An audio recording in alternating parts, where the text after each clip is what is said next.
Je déclare mon meublé, spécialiste de la fiscalité et de l'accompagnement des loueurs en meublé, a le plaisir de vous présenter Je découvre le monde du meublé, le podcast à destination de tous les loueurs en meublé.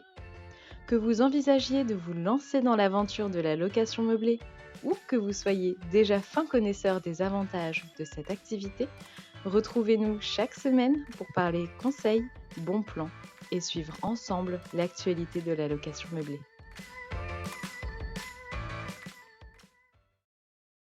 Bonjour à toutes et à tous et bienvenue dans le huitième et dernier épisode de notre série consacrée à l'activité de location de courte durée en 2026. Pour ce dernier épisode, nous allons nous intéresser à un sujet qui revient souvent dans l'actualité, celui de l'occupation illégale d'un bien loué en courte durée.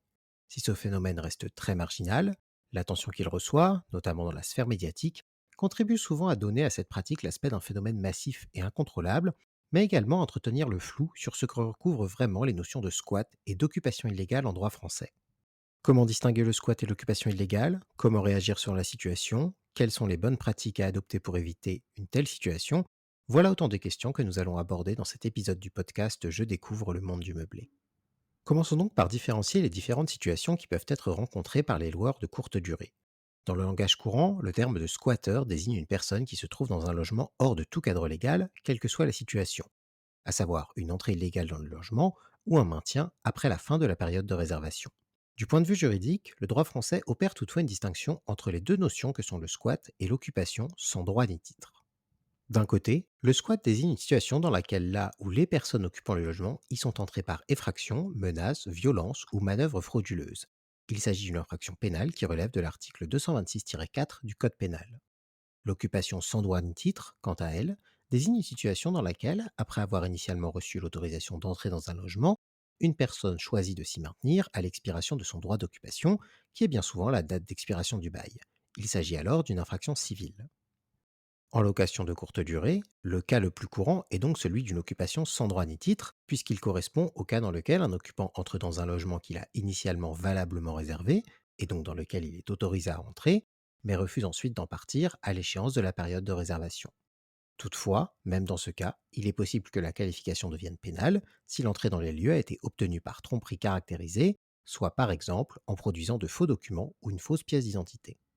Ainsi, même si les conséquences sont relativement équivalentes pour les propriétaires des biens occupés, la manière dont l'entrée dans les lieux s'est déroulée constitue une différence majeure qui affecte bien souvent la rapidité de résolution des différents cas. Le délai est souvent bien plus rapide dans le cas d'une infraction pénale, notamment parce que, en matière pénale, la trêve hivernale ne trouve pas à s'appliquer puisqu'elle protège principalement les occupants d'un logement à usage de résidence principale contre les expulsions civiles. Elle ne s'applique donc pas aux situations de squat qui relèvent du pénal. A l'inverse, les litiges civils ont bien souvent des délais de résolution plus longs en raison de l'éventuelle application de la trêve hivernale, mais également parce qu'ils peuvent être mal documentés en raison d'une mauvaise connaissance des règles applicables par les propriétaires des lieux qui les empêchent de rassembler des preuves claires de l'occupation sans titre, comme un contrat de location avec une date d'échéance claire, des échanges écrits avec les occupants, un état des lieux redaté ou encore la preuve de la propriété du bien occupé.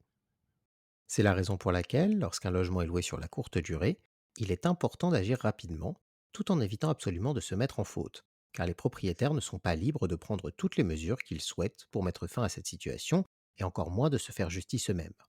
Certaines manœuvres destinées à faire partir les occupants, comme couper l'eau, l'électricité ou changer les serrures, exposent les propriétaires à des sanctions pénales, car elles portent atteinte aux conditions de vie de l'occupant que le droit protège, quelle que soit la validité de son séjour.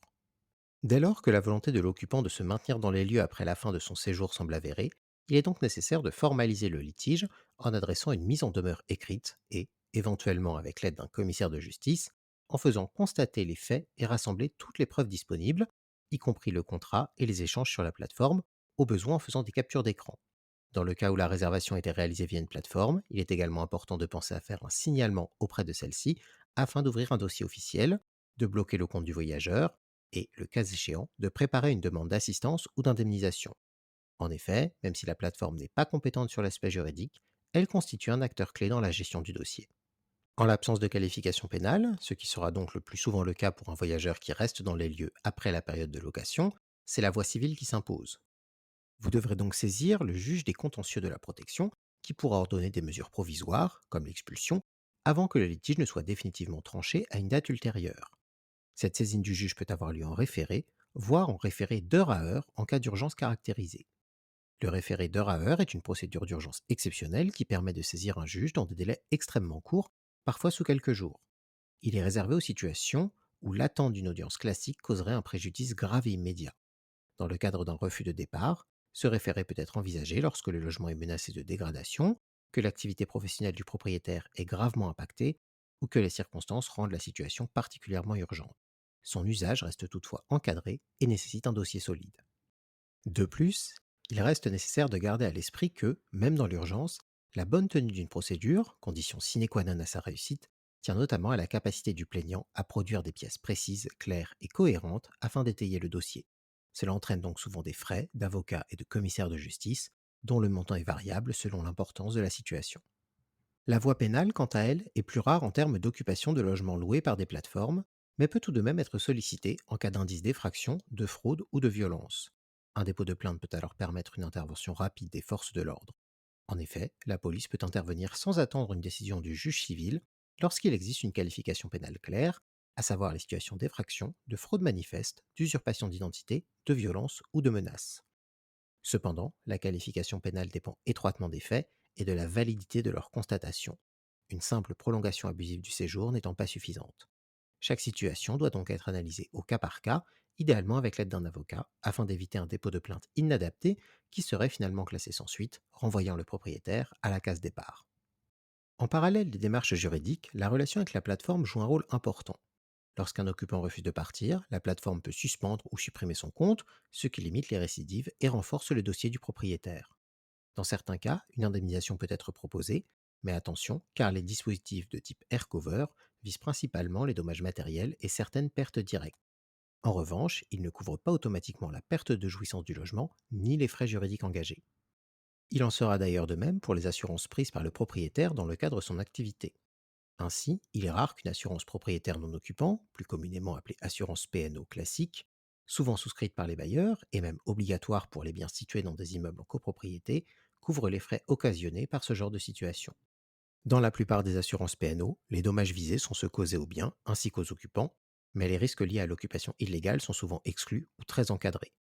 Pour couvrir ces situations, les compagnies d'assurance peuvent toutefois proposer des extensions spécifiques pour couvrir les conséquences financières d'un occupant sans droit ni titre. Mais ces extensions sont souvent assorties de conditions strictes, comme l'obligation d'engager rapidement une procédure judiciaire et de fournir des justificatifs précis. La vigilance est donc de mise en cas de souscription d'une garantie supplémentaire, afin de s'assurer que cette dernière ne sera pas trop compliquée à actionner le cas échéant. Pour tenter au maximum de sécurité votre activité de location de courte durée, plusieurs bonnes pratiques doivent être mises en place.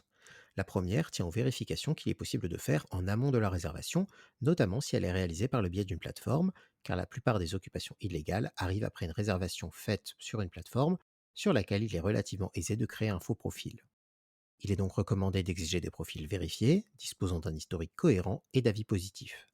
Les profils incomplets ou récemment créés doivent faire l'objet d'une vigilance accrue.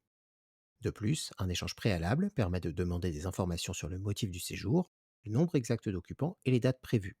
La cohérence entre les réponses fournies et le motif de la réservation, ainsi que la capacité d'accueil du bien loué, est un indicateur précieux.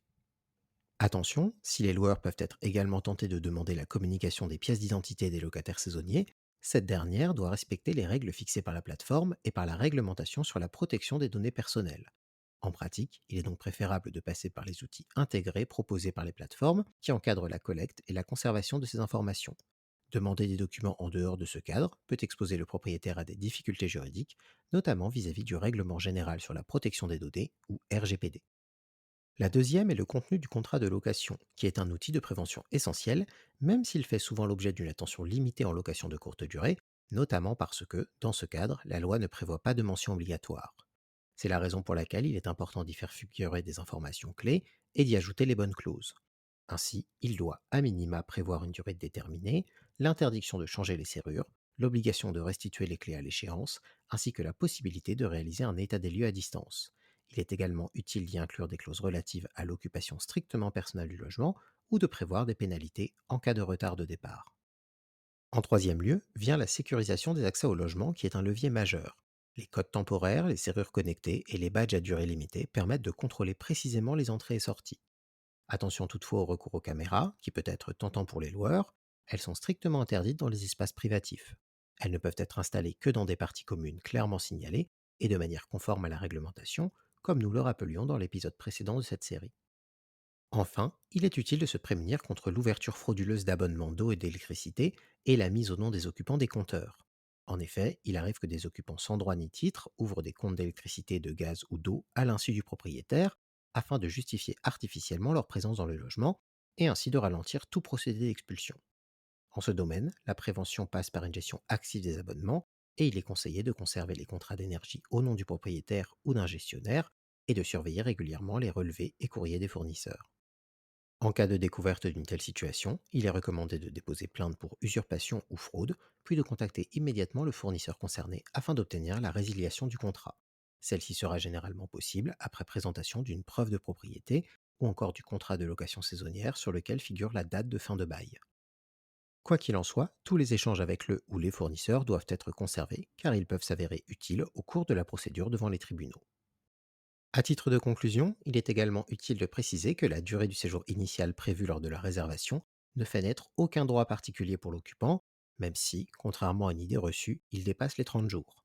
Le risque ne tient donc pas à la durée en elle-même, mais à la qualification du contrat et à la manière dont le séjour est encadré.